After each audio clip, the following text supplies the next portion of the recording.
What is up, y'all? It is your girl, brand new, and I'm in the building for the recap of Real Housewives of Atlanta, Season 9, Reunion Part 1. Let's get into it.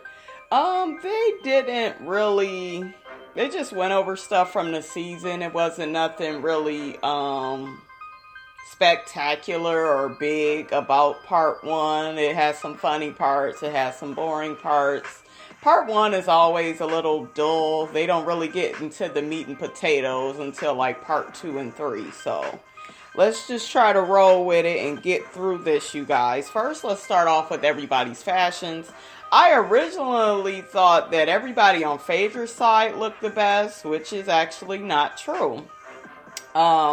First off, I'm gonna just go through the girls. Kandi looked okay. I mean, I don't feel like her outfit was so spectacular. Then you have, I thought Kenya looked very beautiful. I loved her hair and her gown. At first, I didn't have a really close-up picture of it, so I didn't think it was all that originally, but she was one of the best dressed. Cynthia, I did not like that hair for the reunion. I think that should stay for when they're shooting. It's just too much of a distraction. I think Cynthia's hair should have went in a bun. You know, when she has her hair in a ponytail or something. That way we can really focus in on the dress, because it was a very beautiful dress. Phaedra looked okay. Nothing really spectacular. I loved her gown more so last year. Portia did that, honey. Yes! She was the best dressed. The hair, the outfit, beautiful. The color on her, gorgeous.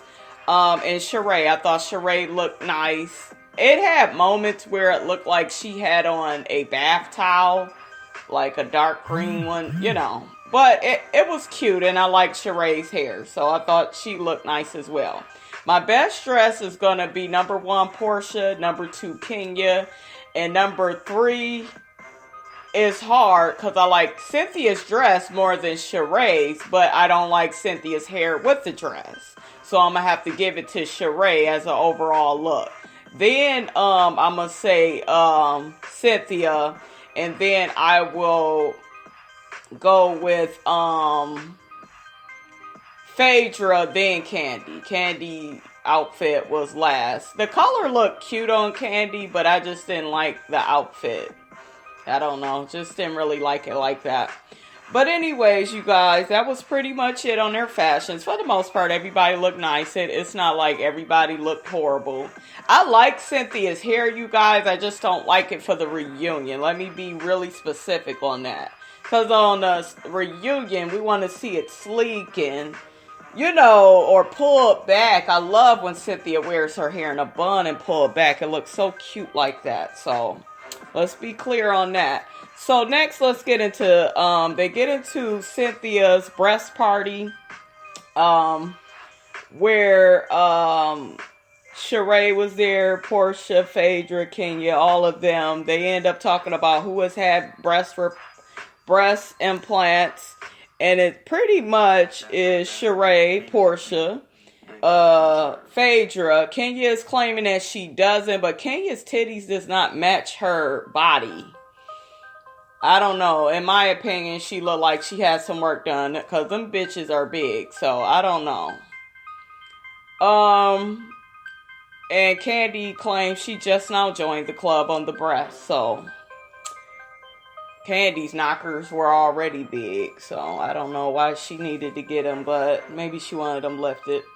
Next, they talk about Phaedra's obsession with camel toe, and Andy asks the ladies who has had Botox, and only a few of them tried that, which is Portia and Kenya. And you know, black don't crack, honey. Us black women, we don't need to do all that with the Botox.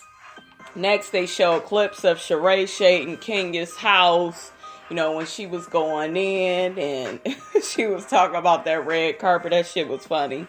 Next, they was going into how Kenya was going on and going in on Sheree, calling her Chateau she can't pay, and Chateau Thelma, and you know, all the shit that Kenya was saying, dogging that girl's house. Then they showed the Kenya versus Kim clips, and then they showed what Kenya called Kim a she said she looks like a duck. And then why did Kim have to make that damn face? I'm like, Kim, why you make that damn face and she clowning you? So next they talk about how Kenya popped out a gun on some intruders that tried to get into her house. Andy also asked the ladies whose house would they rather live at. I like Kenya's house. I like the color of it. I like her bed. I like everything. I felt like her house would be more of my style. I can't do her fucking driveway though. That shit look dangerous. So I like the outside of Sheree's house better, but the inside, I like Kenya's house. It's more modern. It's light colored. I felt like some of the colors in Sheree's house was a little masculine and dark, and I don't like that. I like, like my light colors and stuff. So, Kenya's house better on the inside, Sheree's house better on the outside and the driveway, in my opinion. Okay, so then Andy brings up the fact that Kenya said that Sheree is not living in her house. And Sheree claims that she is, but Kenya says that when she drives by, it's just pitch black. She don't see no lights on or anything. And he asked Sheree, did she get her appliances in the house? And she's claiming that she did. And Kenya dogged Sheree's house, saying she was being shady, going into the basement. Remember when she went down there with Candy? We already knew Kenya was being shady about that. So that's pretty much went on with that. Kenya says that Sheree got liens on her house. Sheree said that Kenya got liens. Then it was rumors that both of them didn't pay their contractors, especially Sheree. And Sheree was like, well, I paid who needed to be paid. So then they, and Sheree, stop trying to live above your means. If you owe the man money, then pay him his damn money. Don't be like that. Don't do that. So anyways, they show clips of the camp when they were in Flint, Michigan. I want to send a special shout out to Phaedra for doing that for the kids of Flint, Michigan that was affected by the water crisis. One thing I really like about Phaedra is is always trying to give back to the community. And she even said that she wants to send most of those kids to college debt-free. And that sounds really nice and good for her. I was glad to see all the women participate in a pop-up shop as well. Next, they talk about the restoration, and Phaedra says that she's optimistic about the future, and she wants to see what her and the ladies can do. Her and Kenya could be cool. Maybe her, Candy, and Andy asked Candy, how does she feel about what Phaedra said? Do you feel like you guys can be cool in the future? And Candy is just like, no, because she be talking stuff about me behind my back. And I kind of have to agree with Candy on that. I'm shocked, but I don't see Candy and Phaedra being cool. And I really wish Phaedra would have said, no, we'll never be cool. Phaedra, you done with Candy. Stop that sweet Southern Belle shit. You be done with her. She ain't no good to you. You don't think, the other way around. You don't think she no good. She don't think you any good. Y'all leave each other alone. Y'all ain't gonna be friends. And it's fine. Just coexist with each other. Like y'all been doing. So anyways, I felt like that whole situation was some bullshit. Next, they get over into the divorce party drama.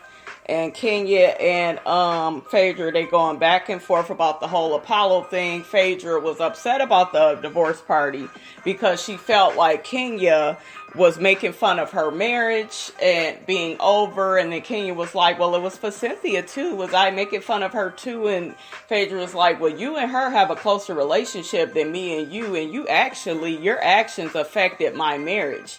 It wasn't the fact that my marriage was over. It was just your behavior towards my husband affected my marriage. But Kenya was just like, oh, but we prayed together. That was years ago. Why you bringing that back up as an old storyline? And Phaedra was like, listen, I don't care when it happened. Point is that it happened. It shouldn't have never happened. That's what made me and you fall out. So it was in poor taste for you to give me a divorce party. And like I said originally, I don't feel like Kenya meant any harm in the divorce party, but it was so much shit between them that it probably wasn't the best choice. She probably should have talked to Phaedra first to see how she felt about it. That's really what that is.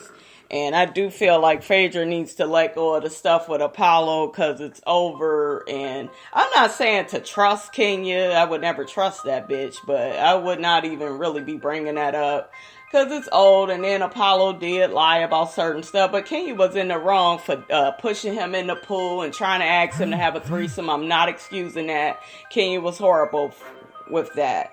But like I said, I wouldn't bring it up because I would just be like, you know what, fuck this bitch. I ain't gonna deal with her. I'm about to be divorced anyways, and I'm done. Anyways, next, they got Portia and Candy. They end up getting into it towards the end. Candy mentions that she gave $5,000 to Portia when she was on Celebrity Apprentice because their whole situation came up when Phaedra told Kenya that Portia was in anger management and was going to talk to them about it when they was all at the table before they went on the glamping trip. And so Portia ended up seeing that on TV that Phaedra told them that, and she at first thought that Kenya was lying about that, but she realized that Phaedra did say that. She said she had a conversation with Phaedra about that, and she didn't like that. Didn't think it was cool because she don't have nothing to prove to these ladies if she's in anger management or not. And then I guess they end up working it out. So anyways, Candy tried to mention, well, why was it okay for her to get a call when you had a problem with her? But when you had a problem with me, you couldn't just call me. We was cool at the beginning of the season. Candy, this is the problem. Candy is jealous of Portia and Phaedra's friendship. If you didn't see it yesterday, then I don't know where the fuck you was at. She's jealous of it. And it's just like, they're cool, Candy, and you're not. And like Portia said, I don't care about you like that. I care about my friendship with Phaedra. It means something to me. And then Candy's go get all loud and in her feelings. And it's just like, Candy, you know damn well you and Portia is not cool like that. Especially not on the level that her and Phaedra is on. They're actually freaking frack. Where the fuck you been at? You know, so she kept trying to make it look like her and Portia has this friendship, just like her and Phaedra did at one point, and they don't. Her and Portia are, I think they were always kind of cool because they on the same show, and maybe she helped her do some stuff in the play, because Candy did try to mention that. Candy did try to say, oh, well, I did so much for you. I've always taken up for you. And I love what Portia said to Candy. She said, everything you do for somebody gives you the right to mistreat them. And Portia was dead the fuck on. Because that's how Candy is, y'all. She tries to buy her friends, like Don Juan, like the girl Carmen, like the guy Kwame. You know, she hires all her friends. She always tries to make it look like she's doing something for them. And it just seems like to keep them in line. It's not really to help them further their career. It just seems like to keep them in line, to keep them close, to keep them working under her. And I agree with Portia. I had to tell somebody this in my own life. You don't do nice things for people and then throw it in their motherfucking face. Because you didn't really mean that shit in the first place if you bringing it up like that anyways. So I was so here for Portia. The program pretty much went off from there, you guys. You guys comment on this situation of, you know, what I was talking about with these ladies, especially the Candy and Portia situation. Did you agree with Candy? Did you agree with Portia? Don't forget to rate, comment, and subscribe. It is your girl, Brand New, and I am out.